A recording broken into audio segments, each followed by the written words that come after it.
Okay, good morning, everyone. Actually, it's afternoon. We're waiting for more people to join us. I hope you all are having a great day. And welcome to Photo Gallery. Can just do me a favor, folks? Hi, Stein, if you can hear me, okay. Can everyone hear me? Cool. Looks good. Awesome. All right, so we're going to wait a little bit, and we are excited that we have several people who are going to join us today. So meanwhile, let's see, just move my computer a little bit. So while we're waiting, folks, you can get a little bit of a view. How we have the push pin exhibition set up. Shortly, you're going to see my friend Paul. And we'll introduce the rest of the crew here in just a moment. I'm going to stick my head over. So those of you who don't know, we actually have another gallery in the back too. And we'll talk about the exhibition that's back there too. So how are you doing, Paul? Okay. John, maybe if you could take a look and see if it looks like there's people that you know who signed up who haven't joined us yet. Are there more people that we should be waiting on? Right now we have 11. Let's wait another minute. Yeah. Okay. They would attend. You talk about the show. I think you can start. Okay. Yeah. All right. I'm going to go ahead and start then. For those of you who don't know me, my name is Pamela Waldrop.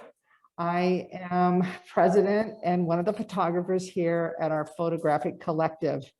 And it is always with great pride that I like to tell everyone that we are the only fine art photography gallery on Long Island. And we have been in existence since 2003.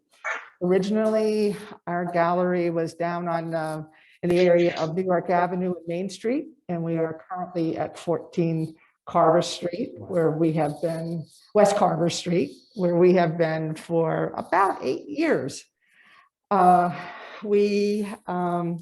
members have the opportunity to have one solo show per year, and in addition to that, they can participate in up to 8 group exhibitions.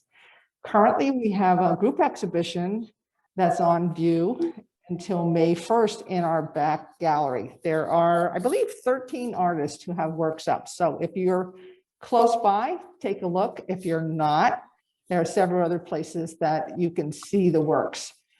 And may as well jump right in. Those places are our Facebook page. We have a website, Photo Gallery website. We're on Instagram. We have a wonderful YouTube channel. And so there's many opportunities to look at the work. Before I go any further, I want to introduce you to some of the other photographers who are here today that are helping to run the Zoom. Paul Mealy, he's one of our photographers in the collective. He has a solo show coming up in July.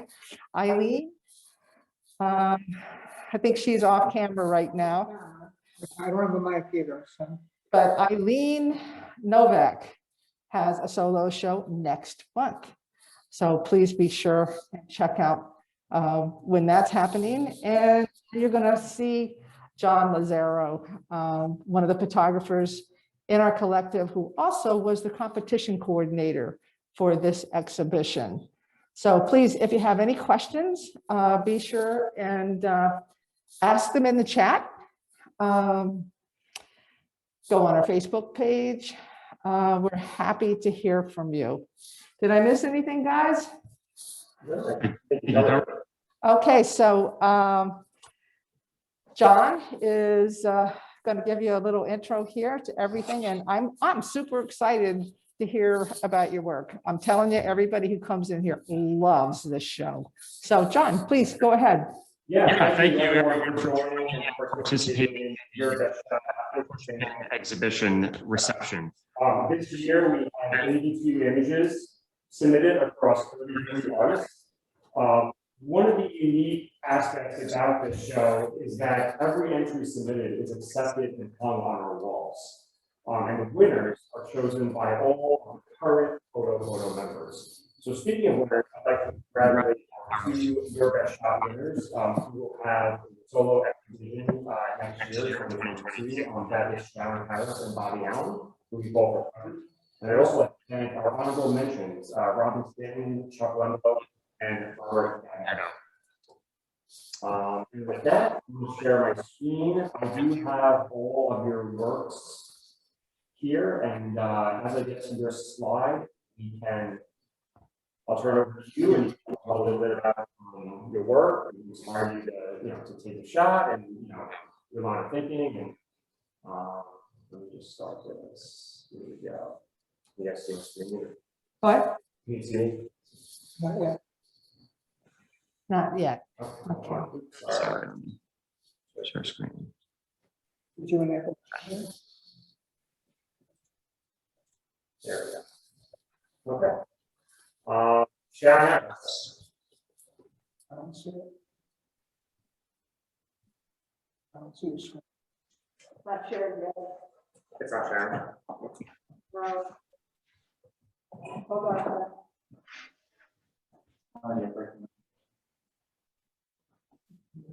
Sharon. Hello. Make PowerPoint full screen. Hi. Your Make, screen sharing. go in the PowerPoint, make it full screen. Over here. There we go. Oh, okay. All right. I screwed up here. Okay. I went, you don't want me to share, correct? No. What, John? Sure. What happened? Yeah, sure. Just hold on, folks. There's Did a you small want, technical. did you allow other people to share the screen? All participants? On here. It's a meeting setting. Cool. Yeah, I have multiple participants. Can I share screen? No, you're not.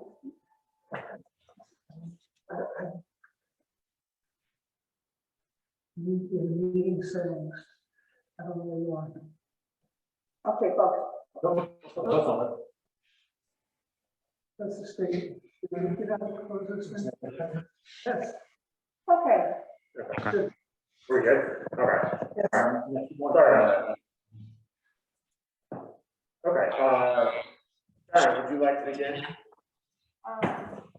Can we, I'm sorry, John, can we go back to the first slide for just 1 second? We are on the first slide. I gotta take. Yeah. Sorry. Can you, yeah, go stay here for a minute. Sure.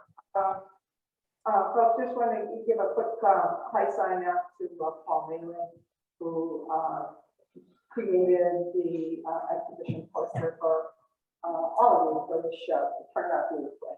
Okay, thanks, John.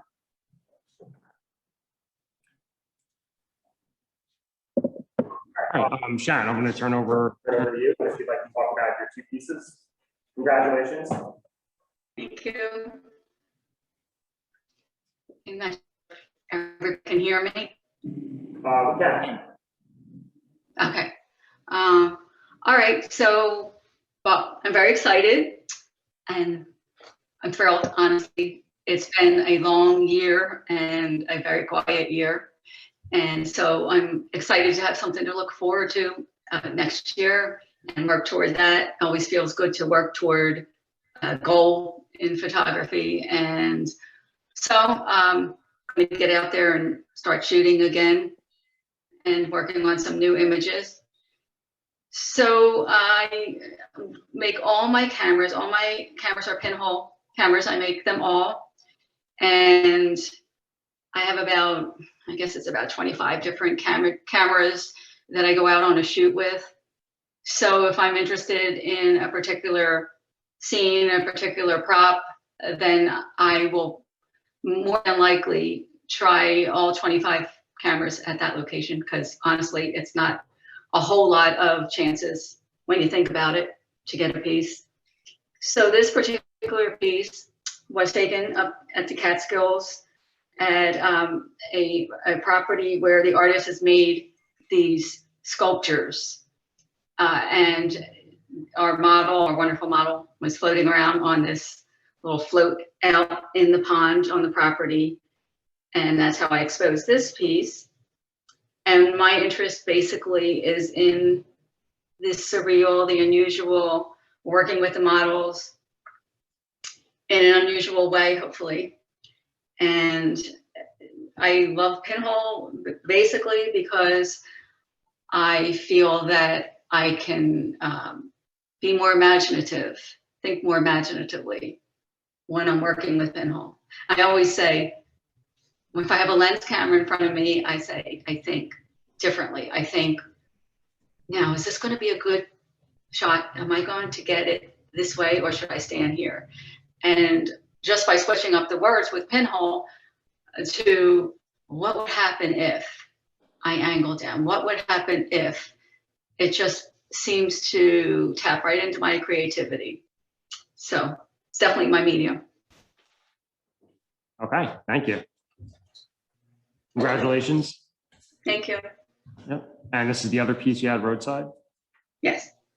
Yes, that's my, so my son and I had a show together where he's a graphic artist. And so he was making these props and we were working together, and we did a show together where he did his paintings and his graphics, and I did the photography. And it was really, really fun working together with him. And this is one of the props that he had made, these cardboard wings, like things, fins, however you want to look at it. They started out sort of being wings, but they ended up looking more like fins. And it was a family fun days. My daughter, this is not my daughter, but my daughter also was modeling. And it was just really, really fun working with them. Awesome, awesome. Thank you. Thank you for sharing that. So our next, your best shot winner. I just want to jump in and say one thing here, Sharon. I know John congratulated you. I want to congratulate you as well. I cannot wait to see a whole mini show, solo show of your works. It's going to be outstanding. Thank you so much. All right. And the other best shot winner is Bobby Allen. Congratulations, Bobby.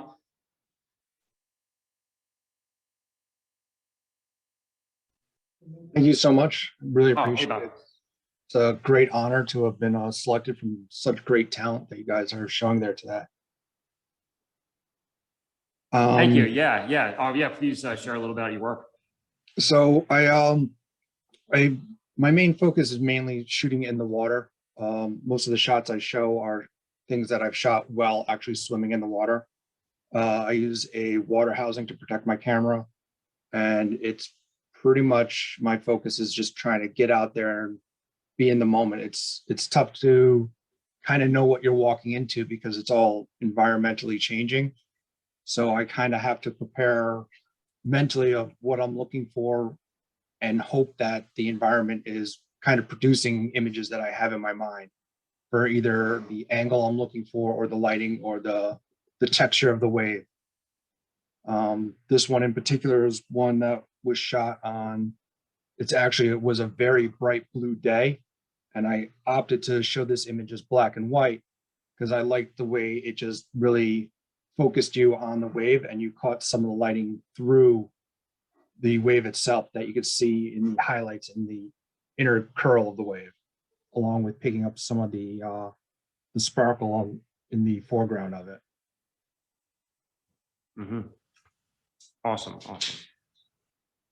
This was another shot. It was most of all the shots you're going to see are kind of shot in between Smith Point and Panaquag, all on the south side of Long Island in the South Fork area. This was it was actually a pretty calm day. Waves were pretty small, but I liked getting that abstract feel of a low depth of field of just seeing like what is comprising the wave and like the lip that most people don't even actually get to see because they're very rarely sitting in that spot. And Right. again, these things happen so fast that to be able to focus on it with the human eye, you don't really catch it. But with a camera, you can freeze that instant and see what's going on. Sure. And can you tell us a little bit about the paper you print on? This paper, I used, it was actually some new stuff I had just gotten that was a metallic from, I forget what the name of it. Actually, I got the name, but I can't really pronounce it very well, but that's it if anyone's interested. Okay, so it's German. Okay. But yeah, these were all printed in-house on a Canon Pro 1000. And I kind of selected this paper because I really liked that the metallic feel that it had, and I really thought like between the black and the white and this one color one, the images would really pop on it. But I'll either use that or my other go-to is Canson paper too. Mm-hmm. Very cool. All right, thank you, and congratulations again. Thank you, I appreciate it. Can I make a comment on both Sharon and Bobby? Yes. Sure. First of all, I love, congratulations to both of you. Incredible images. Thank you so much. And Sharon, yours are so distinctive and, you know, just jump out from 20 feet away. And Bobby, yours just, the moment you walk in to see that, even though it's a still photo, it conveys more movement than a video would. So just both of them so unique and really impactful. Really enjoy them. Thank you. It's outstanding. Congratulations to you, Bobby. Again, I'm looking forward to seeing your show as well. That you guys, the two of you, are going to have a dynamite exhibition together. Thank you. I'm very excited about it. It's nice to finally get stuff up where the public can see it and physically out there as opposed to just posting it on the internet. Great. Hi, great. And our first honorable mention is Robert Gatto. Hi, thanks so much for including me in the exhibit. I'm very honored to be part of it. Absolutely. If there was one benefit to COVID, it was kind of this shot. I had gone into the city to get my second COVID shot, and this was on February 23rd, and it was kind of a warm day in the city, so people were coming out. The traffic was incredible, which was actually a good thing because I was in a cab going back to Penn Station, and I saw the light on this building from about 3 blocks away. And I was just hoping that the cab would have to stop where I could get this shot. And thank goodness it did. And the cabbie had his window halfway down because he was required to, as a result of the COVID regulations. And I was able to get this shot, and kind of like the way it came out. Okay.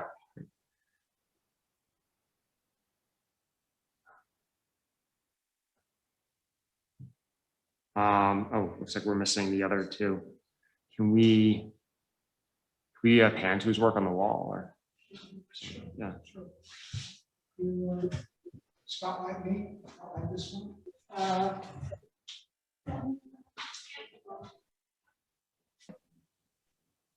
Yeah. Okay, all right. This is, as we said earlier, Ron, I think this is our second live stream, so to speak, our live Zoom reception from our gallery. So we're still kind of learning a few of the ropes, but it's awesome.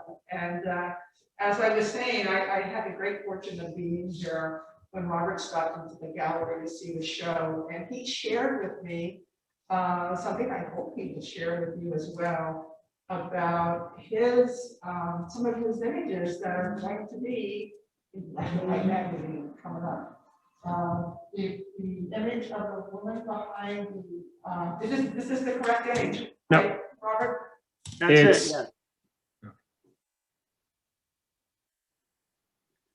This was taken down in the East Village, and what initially attracted me to it was the door was heavily festooned with graffiti. Anyway, I saw this woman peering out from behind the door, and actually what was happening, somebody had stuck a notice in the mailbox, which is just to the left of this image, and this lady was looking out at the notice, kind of, I think, a little scared about what it might be, but she was looking at it. And as Pamela was saying, this is going to be in, or this is in the latest issue of Black and White magazine. So I was kind of thrilled about that. They also put one of my images on the cover. I guess you can't see it very well, but a little plug for myself. Very cool, very cool. And then the third one, which is to the right of that. This is, I've been fooling around with lens babies a little bit, and this was an experiment which I kind of liked. Again, it was down in the East Village on a very cold, wintry day, and these folks had just walked through a tunnel out into a very cold scene. So I kind of liked it. I thought it caught the essence of the scene as I saw it. Okay, awesome. Thank you. Thank you for sharing that again. Congratulations. Thank you. Big congratulations. I'm gonna go back to sharing my screen. Please, folks, if you have, I'm not sure, am I on?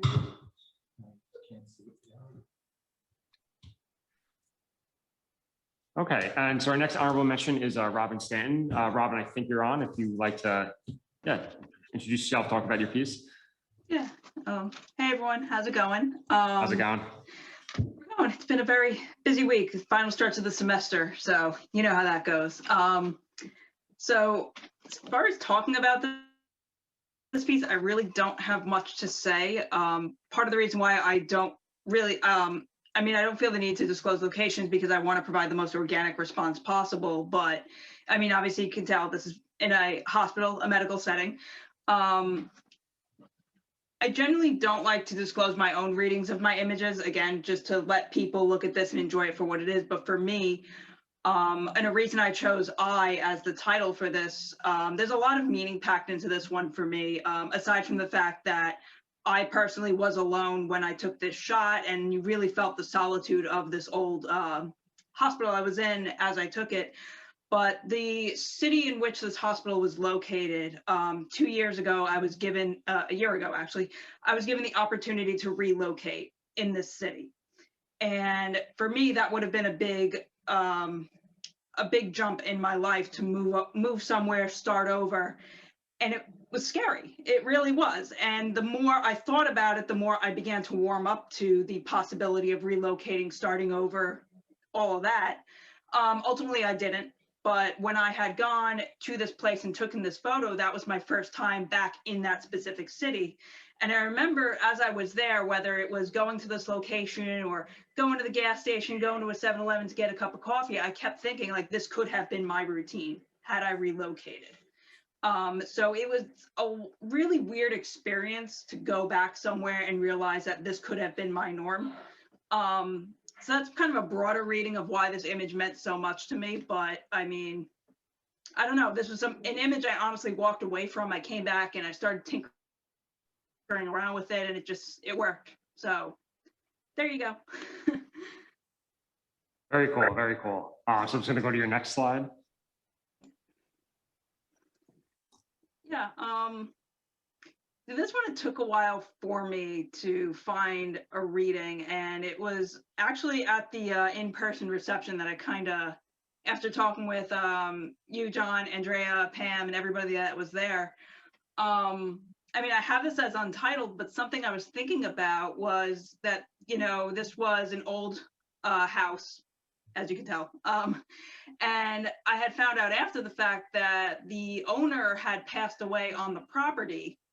And something that kind of jumped out to me as I was talking with everybody and re-looking at this image, it kind of brought this image in my head of how in the past, before we really had the institutionalization of hospitals where people commonly sought help and even their lives ended in a hospital, typically people spent their last days at home in bed surrounded by their loved ones. And the idea of those traditional kind of last moments and even wakes being held in the household kind of jumped out at me as I was reconsidering this image. So that was kind of my reading of it, that, you know, I mean, I don't know who that nightgown belonged to, if it was the owner proper or somebody else who had lived in their home. But yeah, it just reminded me of almost like a wake where people just walk around and they say their final goodbyes to somebody. Very cool, very cool. A little bit of a morbid and sad reading, but that was just something I personally. No, it's deep and intimate though. It's very cool. Thank you. I mean, I'll be honest with this one. I had just gotten a new camera when I had taken this image. So really this was a matter of how do I balance my f-stop with my shutter speed. There really is for me nothing behind this image as opposed to just learning the specifics of this new camera. So I'll leave that one up into interpretation. Okay, all right. Great, well, thank you for sharing those. No problem. Congratulations, Robin. Congratulations again. By the way, quick jump in here. I mentioned that we have a salon members show that's coming up next month, and Robin is in it too. So come by and see her work there as well. Yeah, probably just say what our salon is to. Yeah, oh, I'm sorry. Thank you. Yeah, Yeah. it's the photo gallery salon. It's opened. It's located in the back gallery here at our gallery on 14 West Carver Street in Huntington, New York. So please check us out. Okay, and then Chuck Lumbo, our third honorable mention. Sure, is Chuck with us today?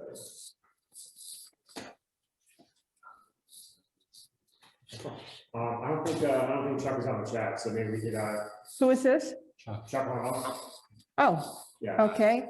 Hi. I just, if Chuck, am I unmuted still? Yes. Okay, Chuck is not on here today? No. Okay, so just, I'll jump in here for a little bit, and maybe John may say something as well, because John shares being in another gallery with Chuck as well. And Chuck's images are absolutely outstanding use of infrared photography, and many people in our collective were immediately drawn to his work. So beautifully printed. Anything else that you wanted to add, John? No, I just, it's very unique. Quite often we don't come across infrared photography, so it's just really neat to see that in the show. I know him personally, he's a friend of mine, he's a great guy. And yeah, we're just really excited to have him as part of this. The last thing I will say is, and Chuck's work is an example of this, as are so many of the other pieces. One of the things that I absolutely love about this show is not only the caliber of the work, but the diversity. And that's been a remark that we have heard frequently when people have come in to see the show. All right, dancing on. Gregory Commodore. Is Greg with us? I don't think so. Okay. All right, want to just proceed on? Sure. So Greg has 3 pieces in the show: Central Park, Fall, Winter, and Looking South. So Gregory, thank you for submitting. Renee DeFilippis.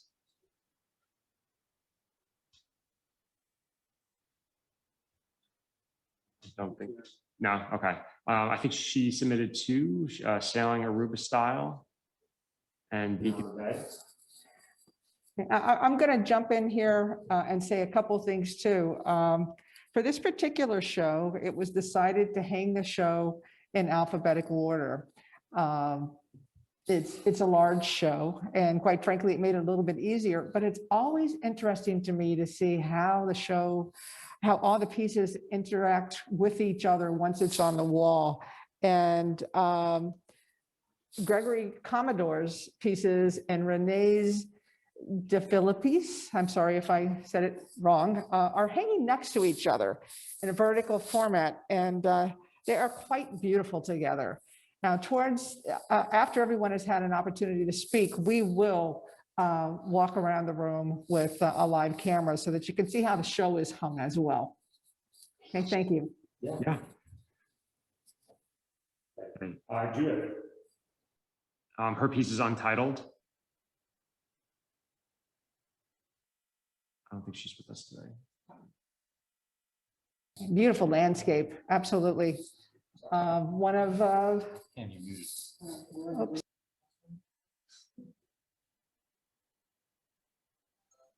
Okay, I'm sorry. We're jumping around a little bit here, trying to also make sure that everybody has an opportunity to be admitted in case they came in late. And just real quick, I'll say here, folks, as you're seeing the images, please feel free to ask a question in the comments. Make a comment about the work that you would like to be shared with other people as well. You know, we'd love to have a little interaction here as we're going along as well. I was just going to make a quick comment. John, you can tell me if you agree. It seems like there might be like a fairly even split between our black and white images and our color images this year. Yeah, I think that's correct. So it makes for a wonderful exhibition, wonderful show. Yeah. Okay, Cheryl, I think you are, sorry, you in the chat. Hi. Hey, Cheryl. Hi, how are you? Good. Thank you for submitting. Yeah, thanks for having me. So this first, so I submitted 2 images. They're both from Cuba. They're kind of themed. They were kind of a nice pair. So that's the reason that I submitted them together. This first one, Vida del Barbero, or Life of the Barber. So both of these this image is from 2018. The second image is from 2020. They're both from Cuba, which is probably more apparent in the second image, the barber chair. I have, I'm not really sure where to go with it. I have a anthropology background, and so a lot of my work focuses, or the majority of my work focuses on people, culture, and what's going on. And so for the Vida del Barbero, it's a really, the Life of the Barber is a really kind of a peek into the life of this barber. This is his home. It's also his place of business, which is very common in Cuba. And I like the idea of the barber in terms of the pairing. Mostly, so there are some kind of barber shops, what you would consider barber shops in Cuba, or what we would kind of view as a barber shop, but a lot of times it comes from the home. And so this gentleman, Jorge, is sitting in his home. So in the back half, he has his kitchen and kind of living area, and in the front half, his barber chairs, waiting for his next customer. And I was just walking down the street. Here we go. How did you access the barbershop? I was just walking down the street and his door was open. And so we had a conversation, and he actually, that's where he was when I first encountered him, is sitting there in his kitchen, and he allowed me to photograph. And then he came forward up to the door, and we had a conversation about his shop. And yeah, people in Cuba, I do speak Spanish. People in Cuba are extremely warm and open, I've found. And so, yeah, so a lot of my images from Cuba especially are really about about people, about life in Cuba, as deep as I could get into it. Obviously, it's when you go to Cuba as American, you need a particular visa, and there are restrictions on what you can or can't do, or what you have to do while you're there. And so I would love to be able to do a much longer term project, but you know, it's really. Sharon, we have some people who are commenting, some great comments, and have some questions here. Excuse me, Cheryl. Sharon is commenting. She says wonderful colors and textures. And Bob is asking, how did you get access to the barber shop? And Louise, the same question, were you on a tour? No, so, well, the first time I went to Cuba, I went with a group of photographers. With this particular image, Life of the Barber, there were 3 of us, I think, walking down the street. And like I said, I, noticed him in his home, basically. And so he allowed me to take photographs of him while he was there sitting. And then he came forward and we had a conversation about, in introductions and about his barbershop, just fairly briefly. And then the second shot, the barber chair, was in 2020. When I went back in 2020, I actually had met, in 2018, I had met a Cuban photographer, Elaine Gutierrez, and he, in the period between 2018 and 2020, had moved to the States. And he was able to meet the visa requirements for a group. So again, it was a small group. When we went back in 2020, there were 4 of us and Elaine, and so we were just walking down the street, and it was nighttime. And so this particular image just really struck me. It's for me, really representative in some ways of Cuba. You can see the chair is well worn, it's propped up, but it's still in use. They're still able to go about life. There are a lot of there's a lot of scarcity with embargo and stuff in Cuba, and the people have to make do, and and even beyond all that, as I said, they're very warm, but they're also there's ingenuity, there's creativity, there's perseverance, and so for me that was really represented in this image, and it's of course because of the Che portrait in the background, it's very visually can be associated with Cuba. Cheryl, we have two more quick questions here. One, Bob is asking to everyone, just how long were you able to actually be in the barbershop space? And Louise had asked if you had ever considered, should you be back there again, giving the barber a copy of the image? Yeah, so the amount of time that I was in each of these, this particular one, the barber chair, it was at night. The barber was not around. It was just, again, it's the entrance to a building where people live. And so this was just a few minutes just to take some photos and kind of soak in the atmosphere of it. The previous one, the Life of the Barber, I was there for a little bit longer because I did the photography, and then I had a conversation with him and we talked about it, and before we kind of continued on our walk. Yes, I probably, because of my background, I usually I like to converse with my subjects. I like to have an interaction with them, a connection of some kind. I many times, if I'm able to, I will either email, or in a lot of countries that doesn't really work. And so over the years, I have mailed printed copies of photographs that I've taken to whatever information they've given me. So hopefully hopefully at least the majority of them have received them. The barber, I actually took with me when I went back in 2020, but we were never in that area to be able to deliver it. And I didn't have his address, but other images from Cuba I have actually mailed back because I've tried to email, but it's a little bit tricky in terms of downloadability for them. And so I have. Sure. Sure. So, all right, thank you, Cheryl. Thank you for sharing that. Very interesting. Is Meryl with us today?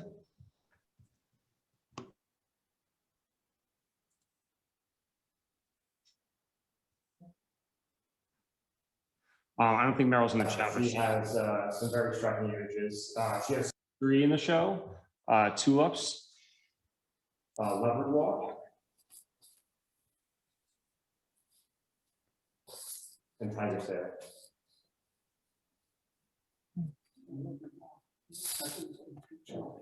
I think Kristen said she wasn't able to make it too, but I just wanted to, she also has 3 in the show. She's also a friend of mine.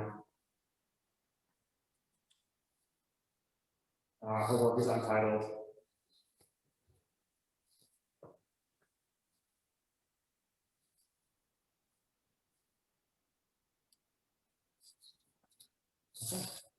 Alicia.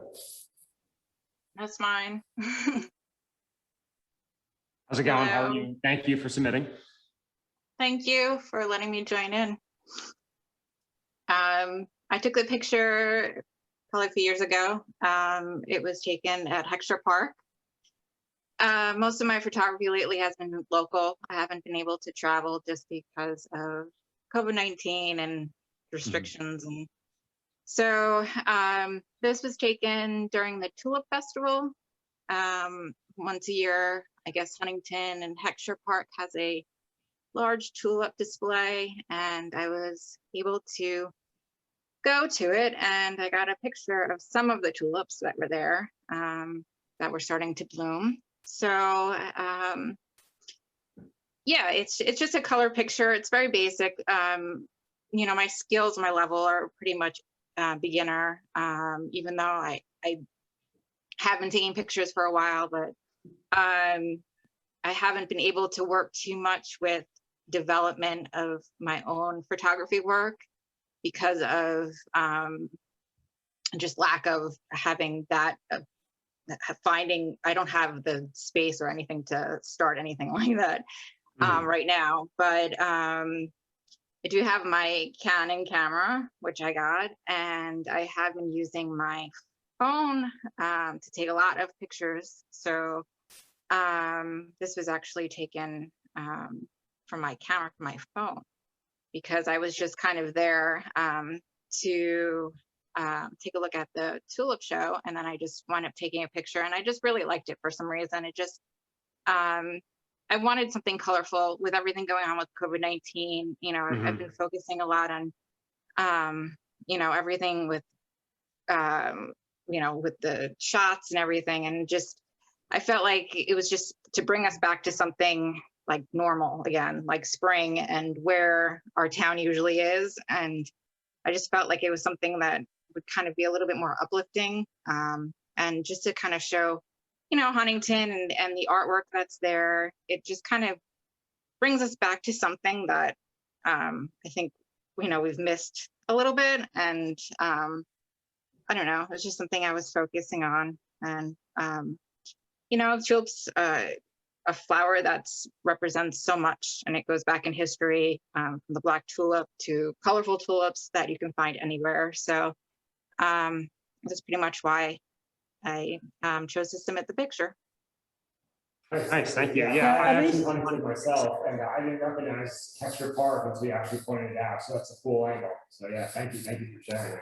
Yeah, Alicia, I wanted to jump in here too. You have given me an opportunity to say a couple of things. Number one, I love your composition. Your leading lines going right back into the park are so inviting and brings a viewer right into what's going on. And the other thing I want to mention is fotofoto gallery is a place where you know, we have opportunities in our compositions, in our competitions and some of our different kinds of shows for beginning photographers, for emerging photographers, for people who have been around for many, many years. So please check out our Facebook pages, check out our Instagram, and look for the opportunities, especially once we continue to open up even more as everybody comes to grips with COVID. Check us out, come in. You probably would love our salon meetings that we have. So Yeah, thank I you would very love to much get for involved. participating. Go ahead. I would definitely want to get involved, and I want to start taking a few more classes just to kind of get my level skill up a little bit, and kind of explore, instead of just, you know, basic landscape, you know, portfolio things, just kind of maybe broaden that a little bit and kind of get out of my comfort zone. So I definitely would like to be able to take some classes and maybe learn a little bit more about, you know, how to not manipulate, but, you know, I usually just focus on my work, and I don't usually go into like too much of with editing of it, of changing the color. I try not to as much, but it's fun, and I think it's something that would be of interest to maybe explore and do something like that. So Well, you have the most important ingredient already, and that's the passion. So thank you. Thank you yeah, for it's fun. submitting. Thank you. Next up is Linda Scarnarella. I think Linda's. There we go. Okay. Hi, Linda. You can, hi, how are you? John, right? Is it John? Yes. Yeah. Yes. I still have some memory. Wow. This one was a window that was a part of a really old barn at the North Great River Preserve here on Long Island. And in taking lots of walks, which I like to do year round, this one just kind of came out kind of cool because the reflection of the sunset looks kind of like a watercolor, and it looks more like a painting than a photograph in a way. So I decided to choose it because lots of people gave me good feedback on it, and including Aranda, who is the one who's encouraged me to do this. And it took me a while to get my act together, but finally I did. When this pushpin best shot came up, I said, well, I better do this because my photos are stuck in my phone, and that's not a good place for them. So it's a window, and it's interesting how the three of them have to do with windows. It wasn't my intention, but that's how it worked out. The other one of the that building, I took that from a window of my friend's office building in New York City overlooking Central Park. So I had an opportunity to look like I was maybe flying around in a helicopter, but I wasn't. It's a pretty cool kind of surreal shot that surprised me. And also, once again, of a bunch of windows from a window. I could have called it something about windows on Central Park, but I don't know, it just really inspired me. So, and there's spires in it. So actually, Eileen, when I came in to bring my photos in, Eileen gave me a chance to think about titles because I hadn't really done that. So, and then the other one, the one with the big window and the stone wall, that was a walk upstate in the Hudson Valley. This is an old mining and iron works, which dates back to the Revolutionary War. We read about the history of it, and it's really just a bit of a wall and window left standing among many other ruins. And nature is sort of beginning to take over the structure, what's left of it. So, and that's up at Sterling Forest Preserve, something like that. And we walked inside and around all these ruins. It was really, really cool walk in the woods. So one photo from Long Island, one from New York City, and one from upstate, all involving windows, which just happened to come together that way. Awesome.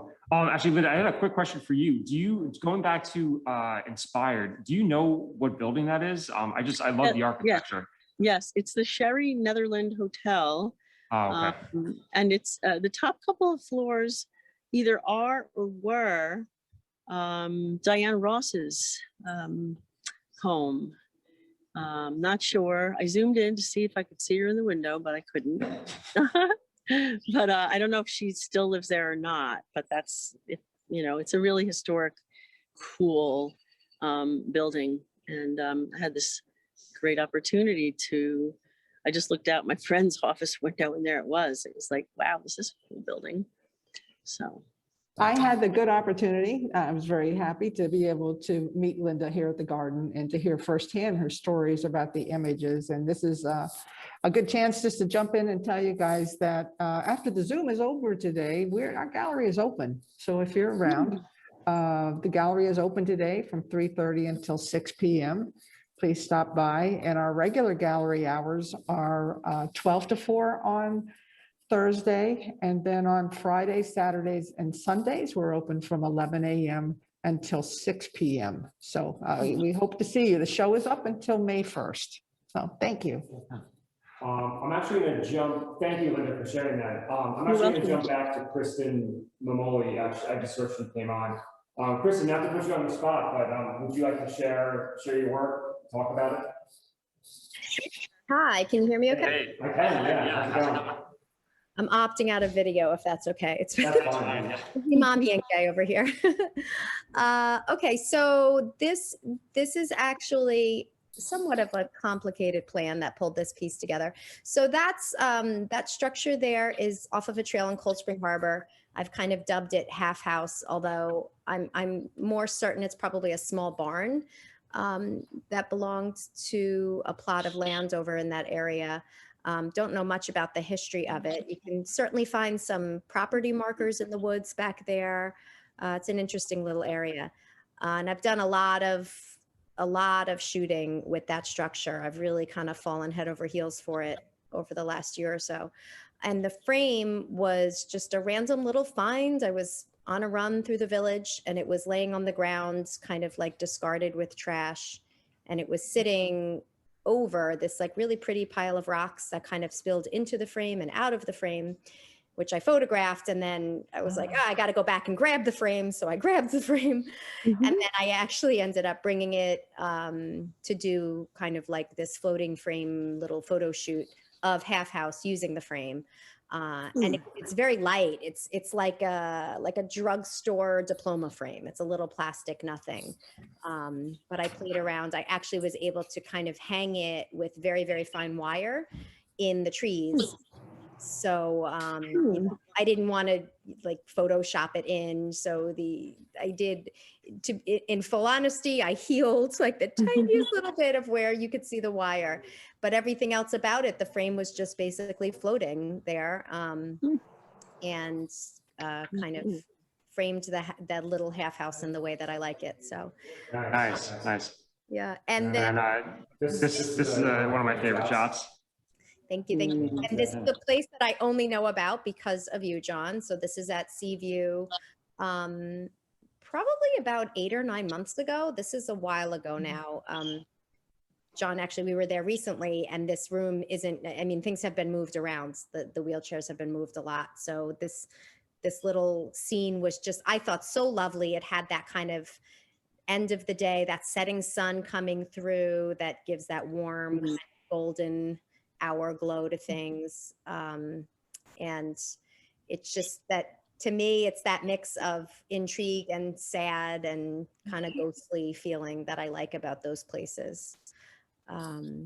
So that was that. And then I think the last one is, I always ask people, where is this? If they're Huntington residents, and many people don't guess it. I'm curious if anyone, can I throw that out there? Can anyone tell where this is? Yeah. Do it. Any Huntington residents?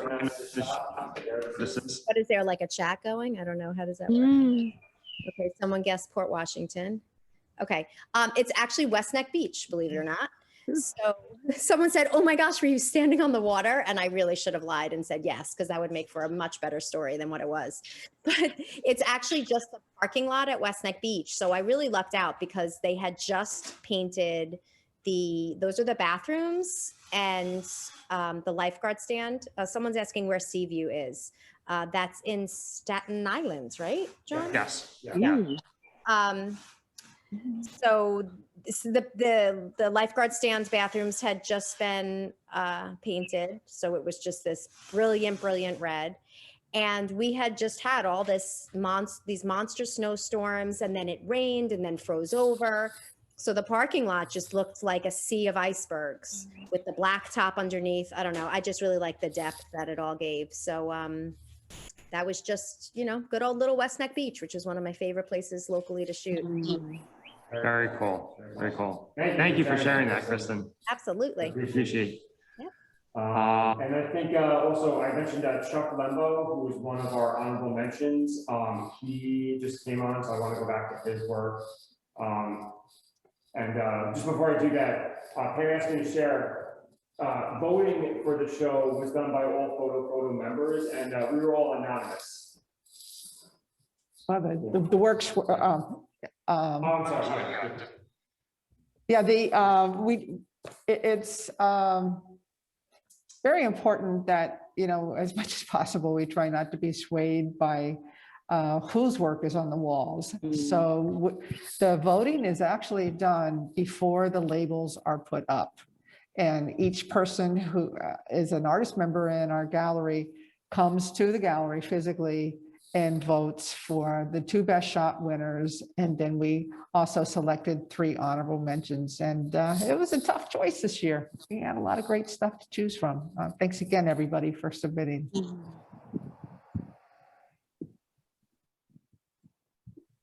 Hey, Chuck, how are you? Hi, how you doing? I'm Good. Congratulations. Thank you. Thank you.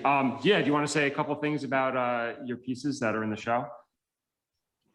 Sure. So, I mean, basically, the only type of photography that I generally do now, unless I go on vacation with my family and it's just for my own viewing, is infrared photography.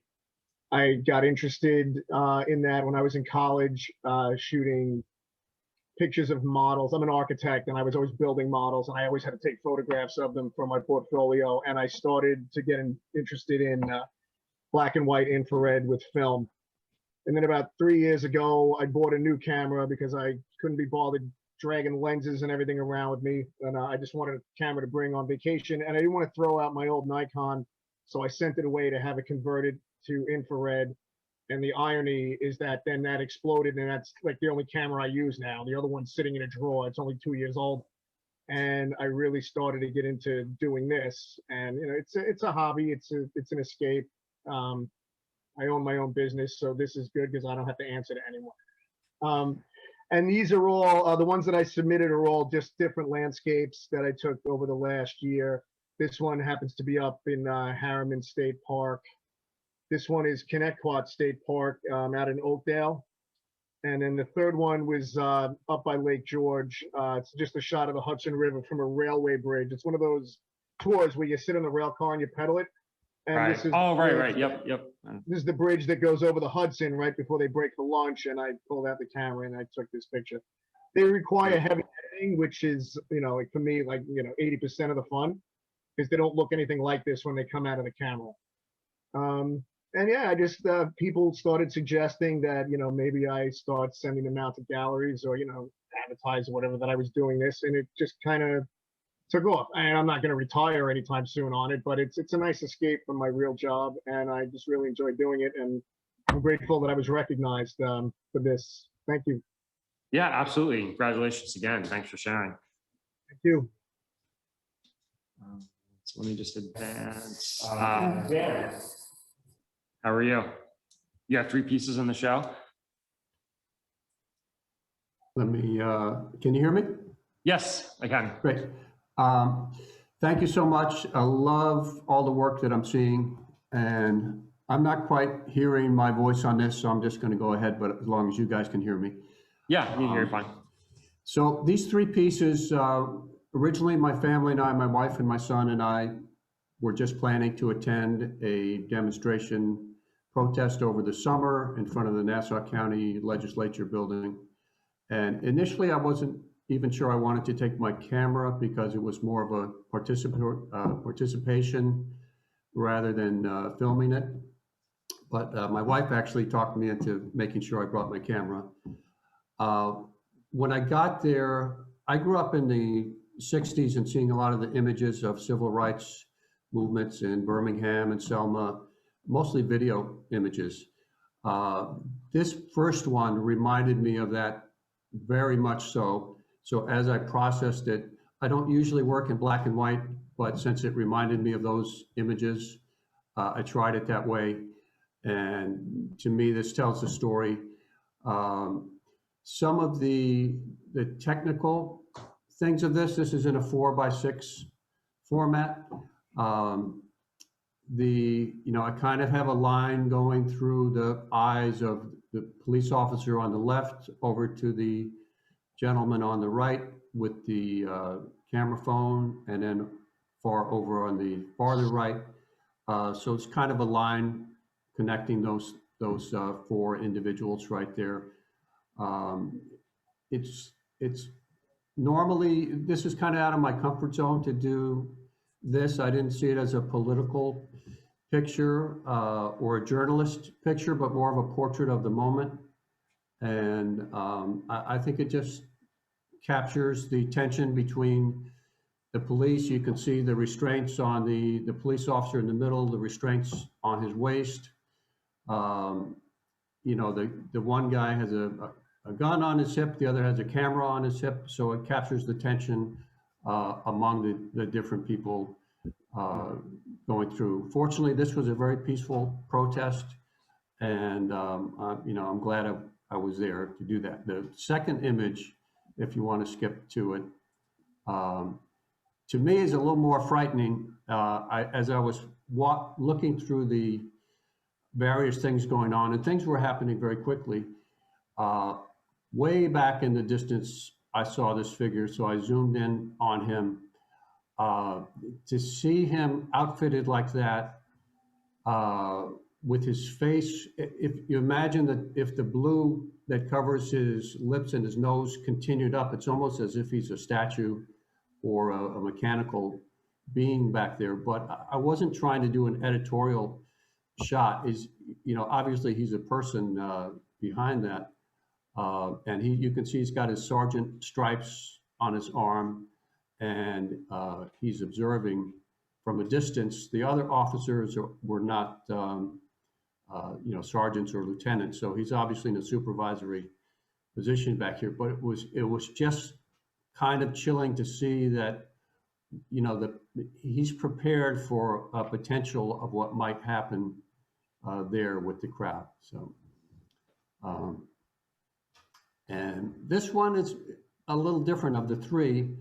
You can see the tattoos on his lower arm there. I'm not sure what message I'm seeing from that, but I can also see he's a very young person. His face is covered just as the other folks are, but most of the others do not have sunglasses. So he's almost completely obscured in there, but underneath that, again, is a person. So, and you can see people moving pretty freely around in the crowd. That element of tension was there, and yet it was proceeding. I see the questions on the side. I did feel uncomfortable taking them. I didn't know what was going to happen. That every time I took a picture of the police, they looked very closely at me. You notice everyone has a camera of some type. The police, I'm not sure if they had body cams, but most of the individuals in the crowd were filming. They had their phones out. I did feel a little uncomfortable, being there documenting it, because I didn't know what was going to happen next. And this was a fairly, as I say, a fairly calm gathering overall, but this was not a typical shoot for me. My process usually is to, whatever image I'm taking is to think of it as a portrait of that moment. So it's not that I'm trying to be a journalist in this series, but really just a portrait of that exact moment. A lot of these scenes we tend to see as videos these days. You see cell phone videos, you see news report videos, but to me, the single image, and going back to the beginning image of the wave, you know, you see things in the captured still image that are sometimes greater than a motion video. So that was my effort with these three. Dan, this is Pam. A quick question. You probably said this in the beginning, but I don't recall. What was the location for these images? Yes, it was on Franklin Avenue in Garden City across from the Nassau County Legislature building. So it was right in front of the statue of Theodore Roosevelt. Okay. Mhm. Okay, thank you. Thank you. You can definitely feel the tension in these Yeah. images. Well done. Thank you. Thank you, Dan. I don't know, Susan Silkowitz. Okay. Susan is someone who has participated in our gallery many, many times over the years. She's been in juried shows as well as she's been in our phonography show and our Your Best Shot, and her images are always of the highest caliber. Go ahead and give the titles, John. Yeah, so she has three pieces in the show, Geo in the Doorway, People in the Oculus, or People at the Oculus, sorry. And then Woman in the Light. Yeah. Thank you, Susie, for submitting. Mary Jane Tenorello. Mary Jane with us. I think Mary also has 3 pieces in the show, Black and White's Birds, Evening Garden, and Metal.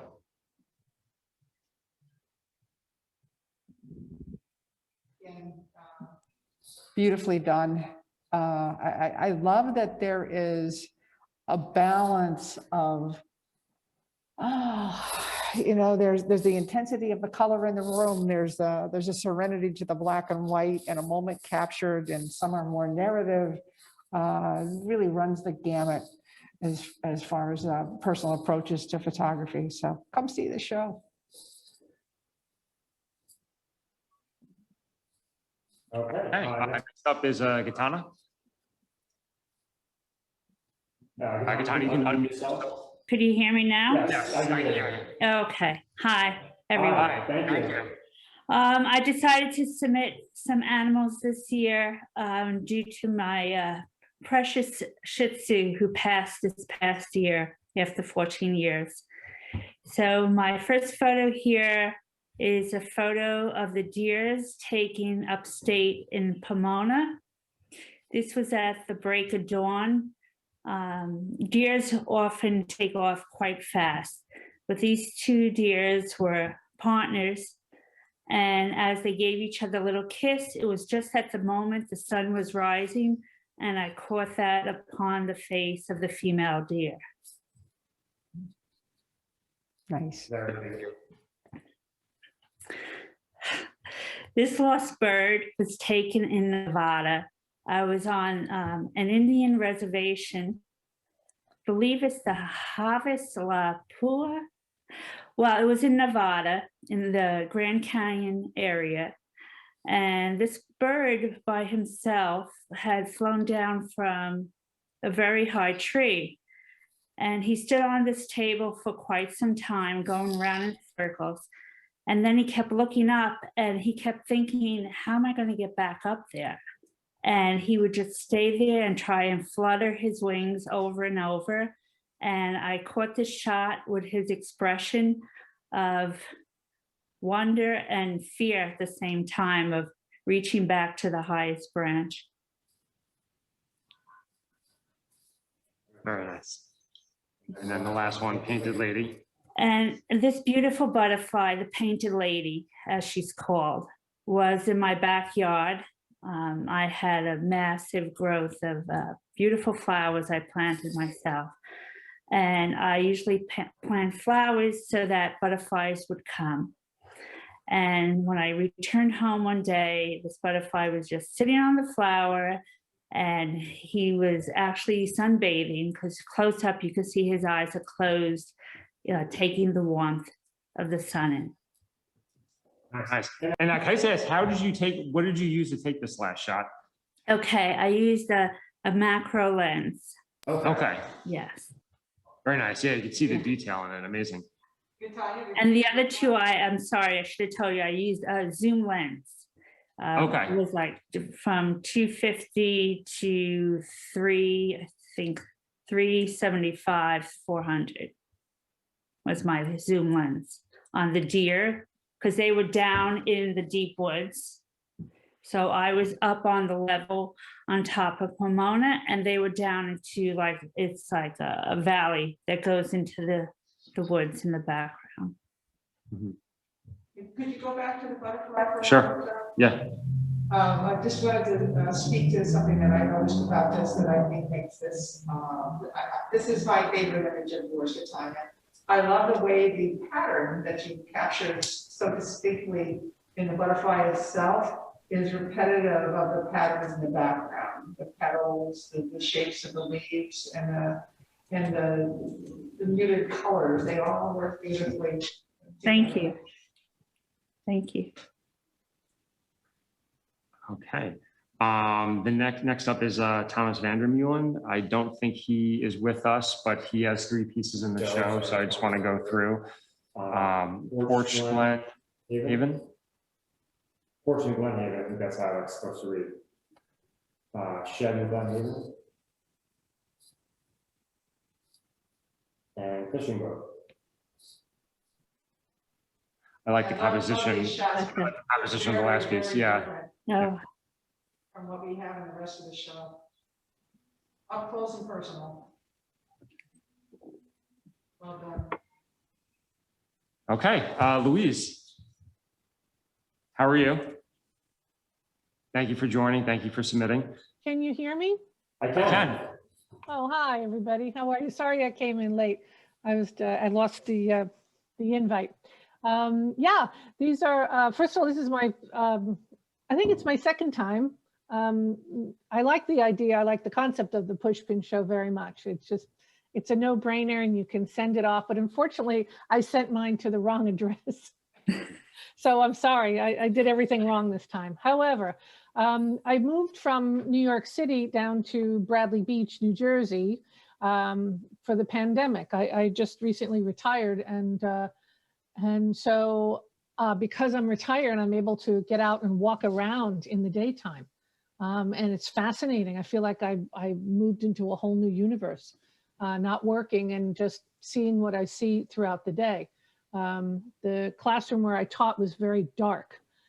In fact, I taught in a dark room for 34 years. So, you know, it was really exciting to be out in daylight. And what I do when I'm shooting, I really do push the edge and I do saturate.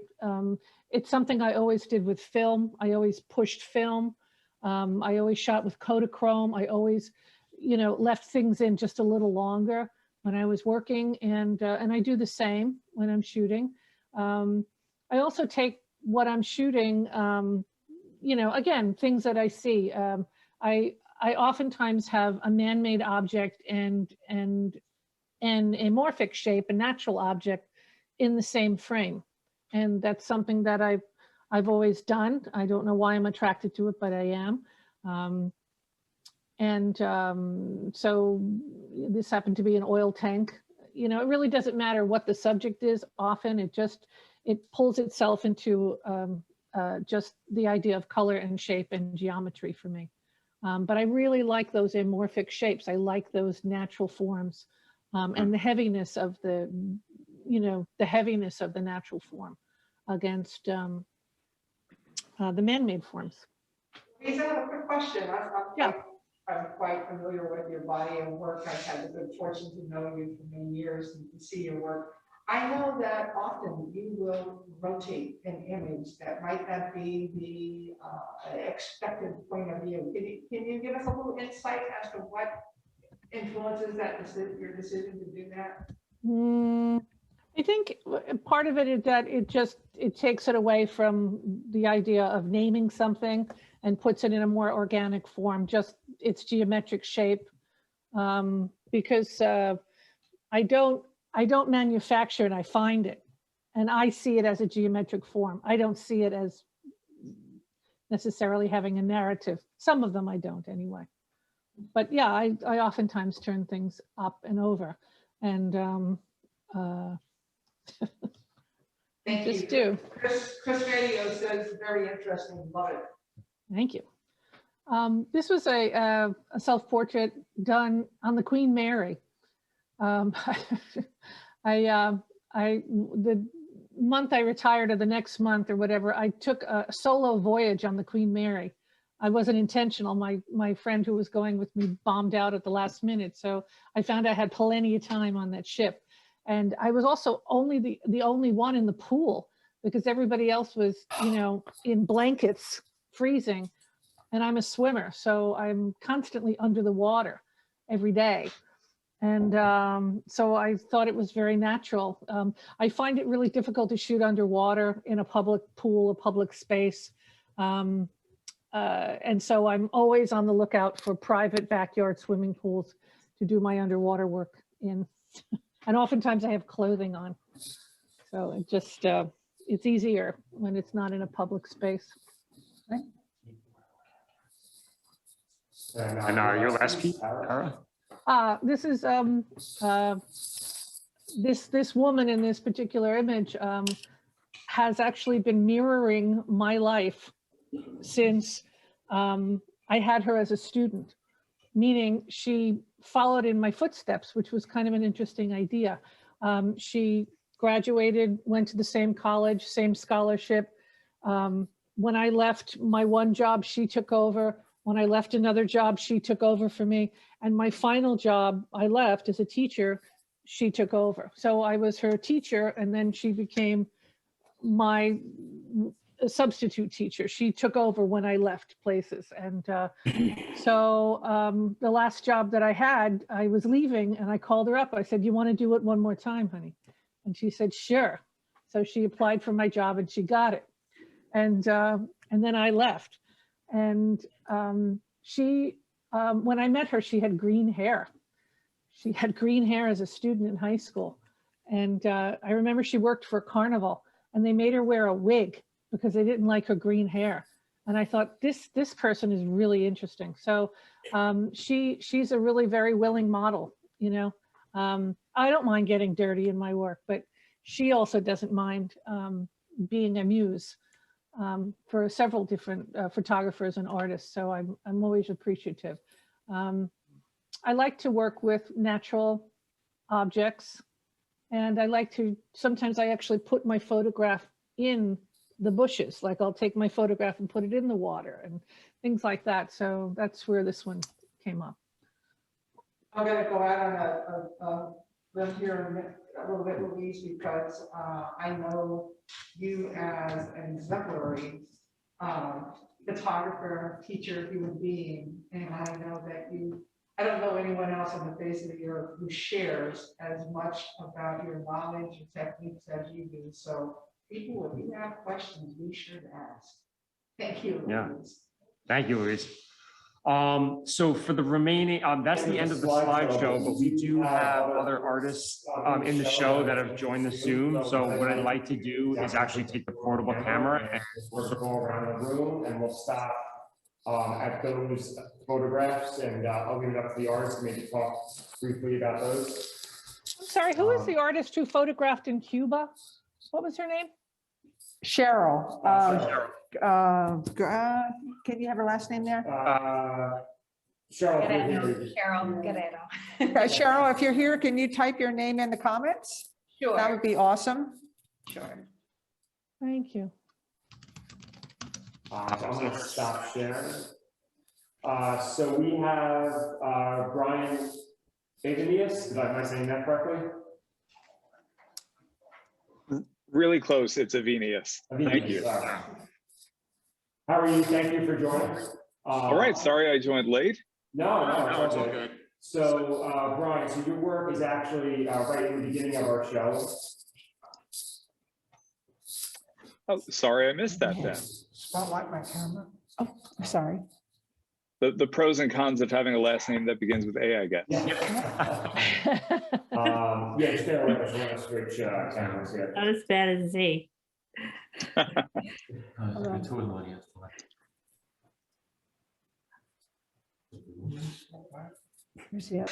Brian's said- under the waves. As I said before, guys, thanks so much for bearing with us. I really appreciate your patience. This is our second live filming from Zoom reception from our gallery, and we're hoping to do more.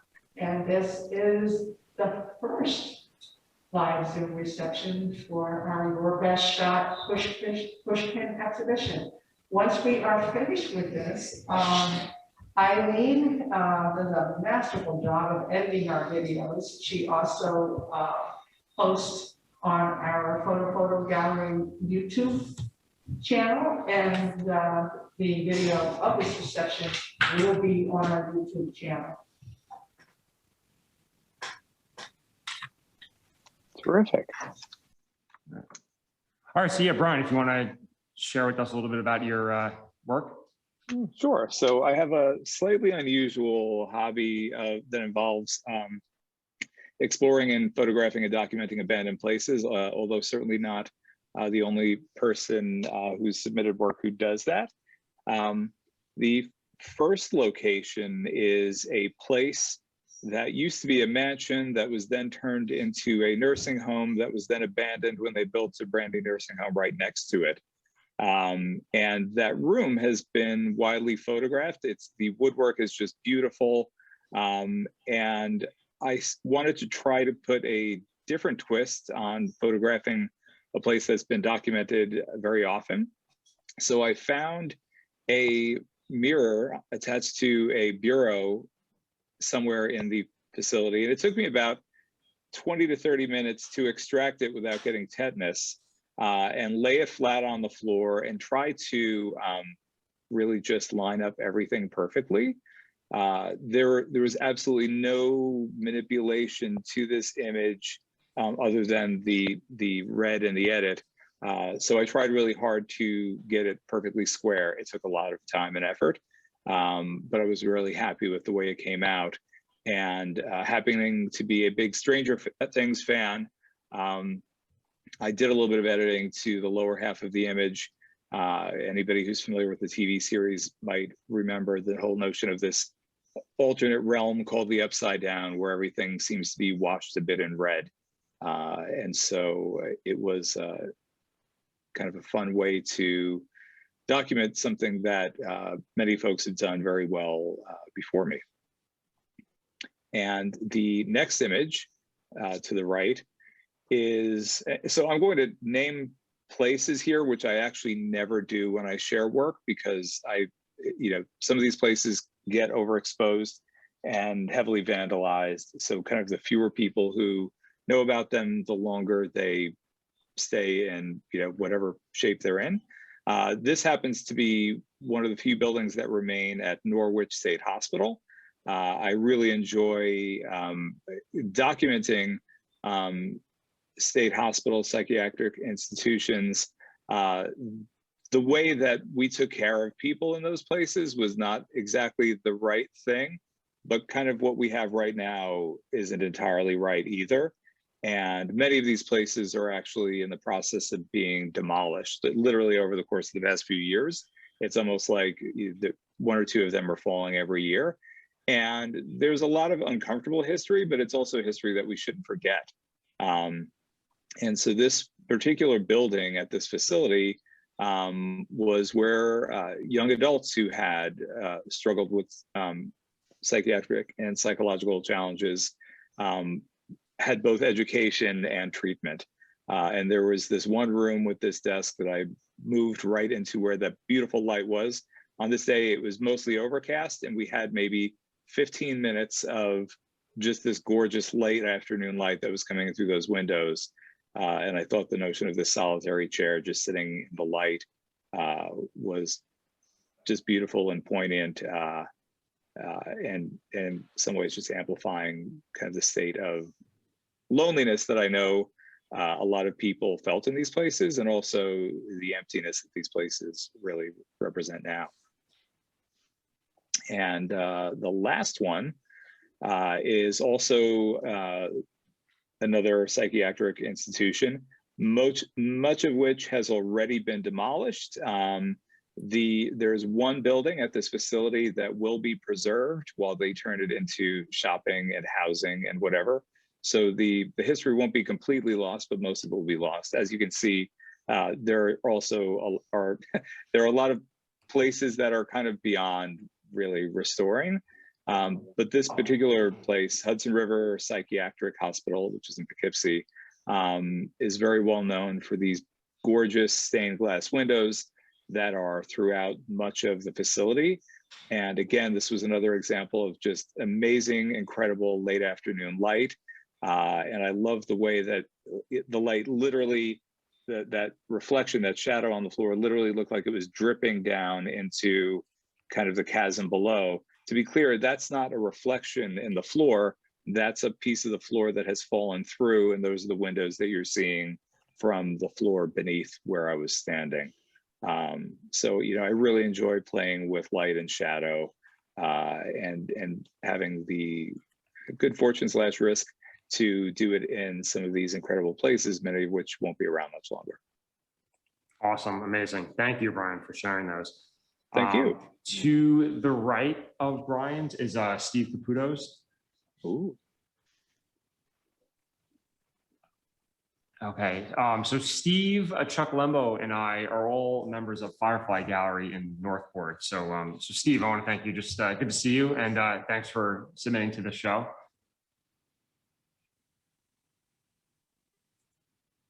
You have to, yeah. Oh, did Steve? I think you left. Oh, did Steve leave? Oh. Okay, we'll come back. All right. Next is Carrie Gordon.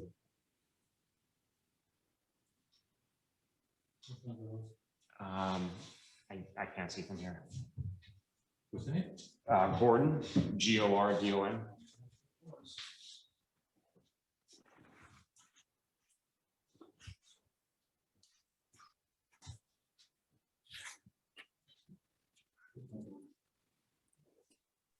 Well, with his folks, some people did not send in JPEGs, so even though they are hung in alphabetical order, sometimes it takes a little bit to find them.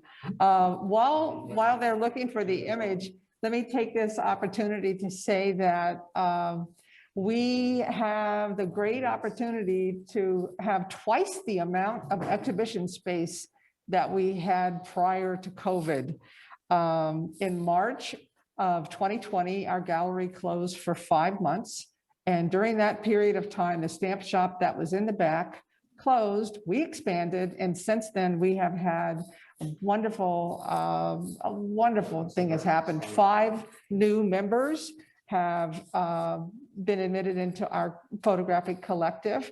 So please, if you are interested, if you are a serious photographer with creative vision that you'd like to share, please go on our fotofoto gallery website and find the link to our membership application.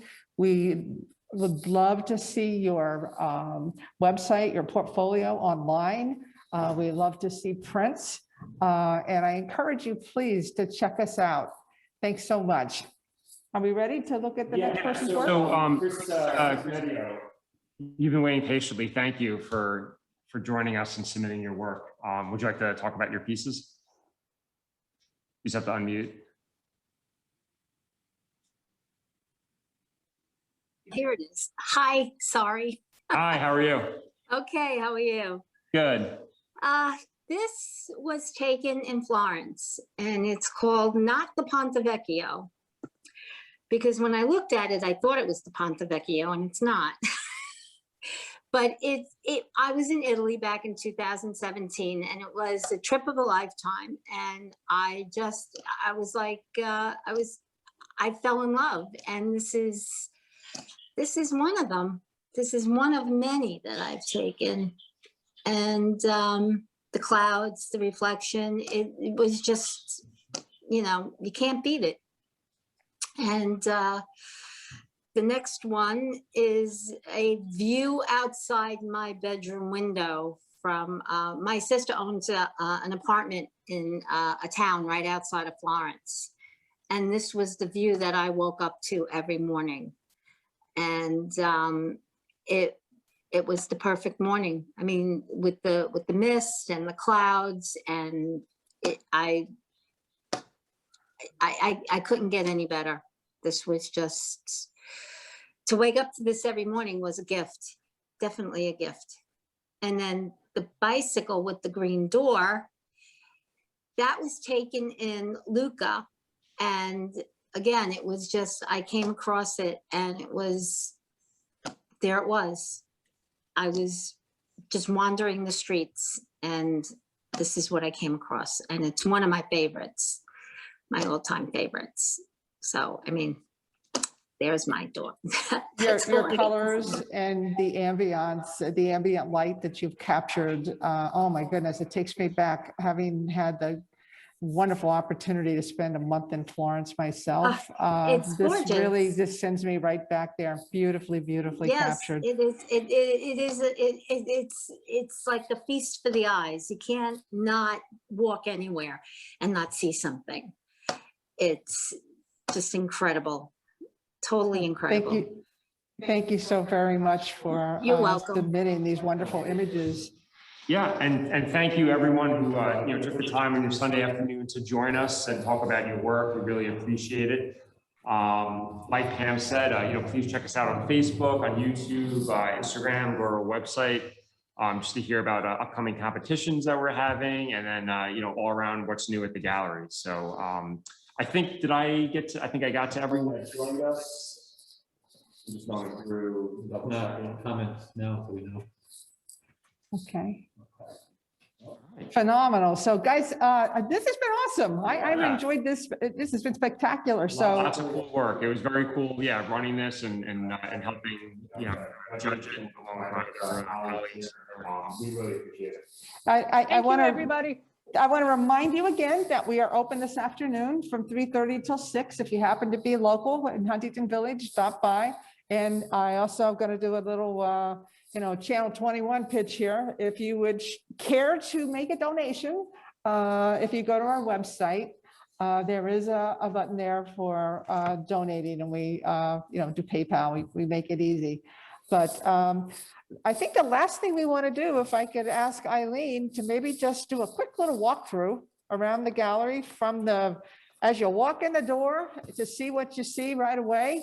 I'm telling you, everybody who walks in just loves this show. We do have 2 posters, thanks to Paul Mealy, that one highlights the winners in the show, and both of them have all of the names of all the exhibiting artists. And so you can see how the show is set up. It really is beautiful. So I hope you'll have an opportunity to come in and see it. You can get a little peek through there too at our members show in the back. So it also is up until May 1st. And thanks so much, guys. This was awesome. Enjoy the rest of the day and come and see us. Thank you. All right. Bye. Have a good Bye-bye. day. Bye.